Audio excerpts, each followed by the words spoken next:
What up, Pittsburgh Steelers fans? Matty P here. Another episode of On Steelers Touchdown Under, bringing to you our rookie report after week 1 and previewing it ahead of week 2. If you're new to our channel, hit the sub button, hit the like button on our videos. We're going to bring you all the content for the Pittsburgh Steelers this season. Been a little bit quiet last week. I got married, but that's the long story. Short story, we're back to week 2 of the NFL. Cleveland Browns, exciting Monday Night Football, prime time. Here we go. All right, so this show we usually look into each rookie that's been drafted in the previous year. Obviously, that's what a rookie is. But the difference is with this year, Calvin Austin is in his rookie year. So we'll talk about him. And then we'll also talk about the Cleveland Browns rookies, some names that you need to know. One of them's already hit the headlines for what he said about the matchup against TJ Watt. So we'll talk a little bit about that as well. So let's get cracking straight into it. Calvin Austin, he had 6 receptions of 6 targets, 37 yards. That was third highest on the team. Played 56% of the offensive snaps. That's pretty good for a rookie wide receiver who's probably the 4th ranked on the depth chart. Obviously now with DJ out for probably, I reckon it'll be more like 6 weeks. People are talking about 4 weeks, but a hamstring. I reckon he'll be back after the bye. But Calvin Austin had a really nice performance, a solid performance in a stumbling offense in week 1. So really exciting for him. Had a really good start rookie year, game 1 of his rookie year. Broderick Jones played 4 snaps. He was obviously the Steelers' first-round draft pick this year. Picked up at number 14. He only had 4 snaps, which was like 6% of the offensive snaps against the San Francisco 49ers. And obviously this week he steps up. The Chuke's out. Rumor has it, according to all reports, he's playing right tackle. I don't necessarily think he'll be stuck there all game, but it makes sense to have Dan Moore there against Myles Garrett, who he's protected against before, and then have Broderick Jones ease up from the right tackle position. You'd rather only have one guy play a new position rather than Broderick Jones getting used to the NFL and having to go against Garrett very quickly there too. Also, if you look at the way the Steelers have been structuring the running backs, even with Jaylen Warren, he's been going to the right side often when they're actually on the field. Now, I know he had the rushing touchdown in the preseason to the left, but he often goes down the right, particularly from passing plays. So I actually think this makes a lot of strategic sense, even though Matt Canada's had an absolute flop from his week 1 offense. Joey Porter Jr., pick number 32 in the draft. He had 1 tackle. He only played 7 snaps, and he only played 2 on special teams. So he didn't have a massive performance, obviously, there in week 1 of his rookie year. I think we'll see a bit more of him this week, particularly when they've got Steelers got to mark up against a guy like David Njoku. I think you're going to see a bit more Joey Porter. I think Mari Cooper at the moment's in an injury cloud. He might be out, but I do think you'll see more Joey Porter Jr. this week. Keion Benton, obviously he played a lot more snaps than the Steelers necessarily might have wanted him to, certainly more than fans might have expected, with 43% of the snaps this week. In week 1, he'll play more than that probably in week 2, particularly with the run game with Chubb. He had 3 tackles, nice solid performance. You'd love to see him get a tackle for a loss. You'd love to see him get into the backfield even this week, but definitely putting pressure on that line. And, the Cleveland Browns don't have the strongest center in Pocic. So I do actually see a real opportunity for Benton to really step up and put his, mark on his rookie year and really kick that off from now. Particularly also we've got the injury clouds over Ogunjobi. So hopefully he can come back and take that pressure off Benton. But Benton needs a big week. The Steelers need to have a big week. I actually think he can have that big week. Then you got DAndre Washington. Now he played 38% of the snaps last week, and he played 31% of special team snaps. So that weapon didn't have any receptions. They didn't try any funky things with him in the run game. He'll be really important this week against the pass rush of the Cleveland Browns, who had, I think it was 2 sacks, maybe 2.5 sacks last week. So it'll be really important that Darnell steps up and really helps set that left edge, in protecting Kenny Pickett. So excited to see him continue to step up to the plate. It's really helpful for the Steelers to be able to have a guy that size, that weight, who can block with that prowess. So he's had a nice start to his rookie year, particularly at the tight end position. Then you go to Nick Herbig. Nick Herbig had 1 tackle. He played 24% of the defensive snaps, and he played 77% of special team snaps. That's what you're going to see out of Herbig, particularly in the first half of the season. You're going to see a lot more on special teams, a little bit on defensive snaps. I said if he could play like 40% of the snaps by the end of the season, be doing that in games, that'd be an awesome turnout for him. They did rotate the pass rush well. They need to do that as well this week. I like that from Nick Herbig. Whatever he can contribute and whatever help plays he can help contribute, particularly on special teams, can he get turnovers? That's what you want to see from Herbig. So excited there. And then the other rookie that they had that they drafted this year, 7th round lineman, Spencer Anderson, didn't see any snaps. I don't think he got a helmet either. So that's fine. Obviously, Corey Trice, we know he is on IR for the rest of the season, so we're not going to be talking about him in these Steelers rookie reports. But I did want to, before we get to the Browns, just bring up a little bit of the team stats from last week and talk about these in context with the rookies. The Steelers have got to have more than 15 first downs. If they want to win this game against the Browns, they need 20. They can't have 22 minutes possession. You cannot allow the Browns to have 37 minutes possession. You are not going to beat this Browns team, no matter what we Steelers fans think of that.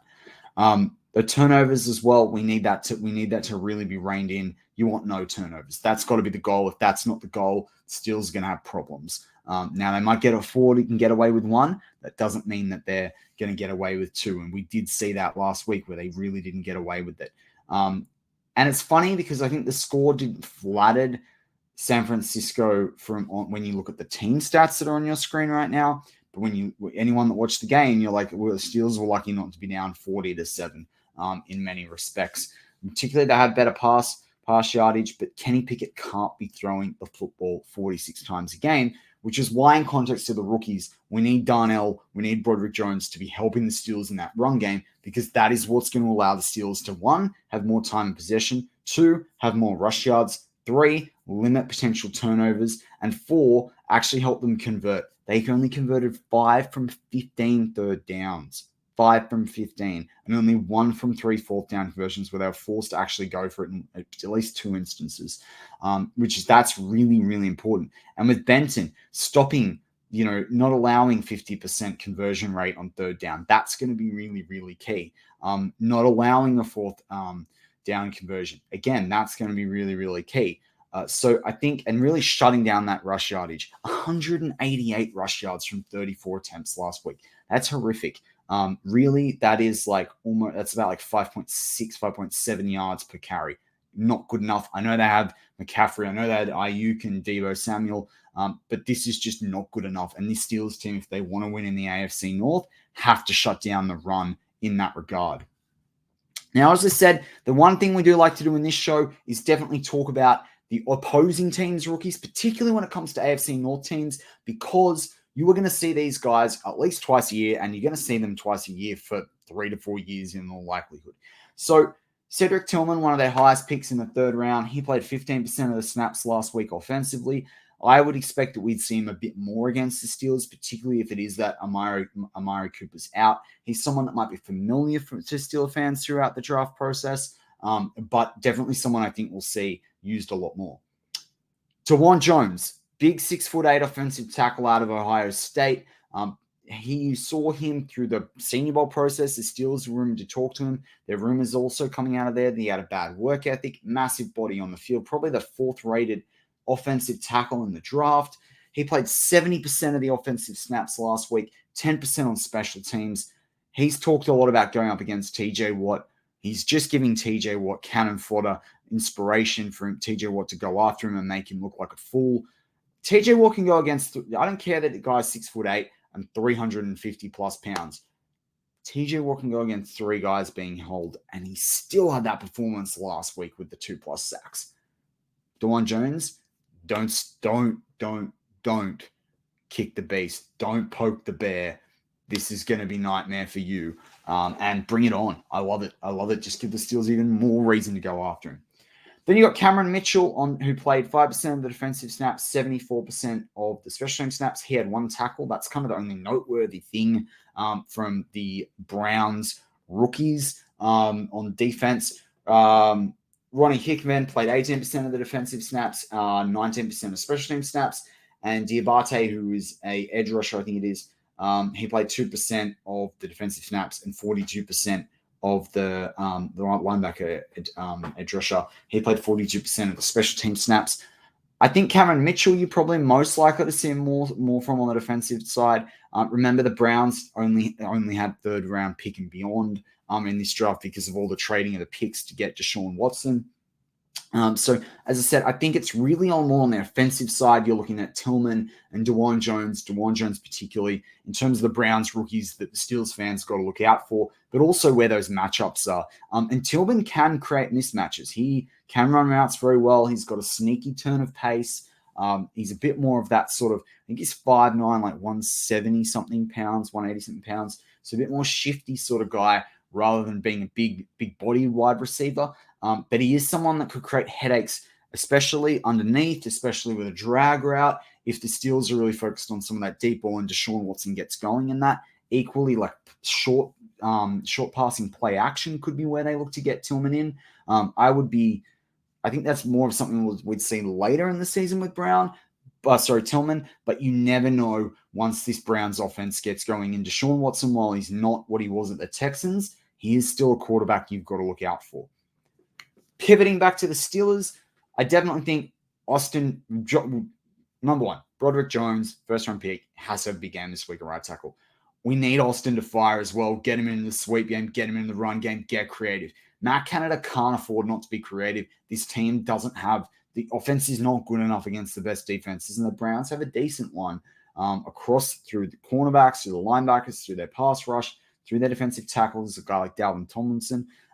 You Steelers need to be creative if they're going to score some points and if they're going to also get some flow to the offense. DAndre Washington's really key. So is Benton. And then if Joey Porter and Nick Herbig can do what they do best and contribute where they're called out for, that's going to go a long way to helping this team do the basics right or do the routine plays routinely, as Mike Tomlin likes to say. And that might be the difference for the Steelers being able to get a win this week and go one up in their division against the Browns, go one up against division rivals. Really important to bounce back off an NFC loss with a win in the AFC and a win in the AFC North. Excited to bring you what we've got coming on the show, or on the channel, I should say. We have got a preview coming up with Mark and I before tomorrow's game. That'll come out for your Monday afternoon. As always, there's a nice preview right before the game. We should have that out about 4:30 Eastern time. So you'll get that definitely before then. We might even get it out a little bit earlier than usual. But really excited to be back with you guys this week. I'll have a few spotted videos next week while I'm off on my honeymoon, but I'll just try and get a couple up for you, or Mark and I will get a couple up. And then we'll be back resuming from start of October onwards. We'll be back regular programming rest of the year. Look, Steel fans, we are 0-1 on the season. It's time for Steelers to go 1-1 and start that comeback and start that fight this year. Keep the faith. It was ugly last week. It can get better from here. And as always, go Steelers.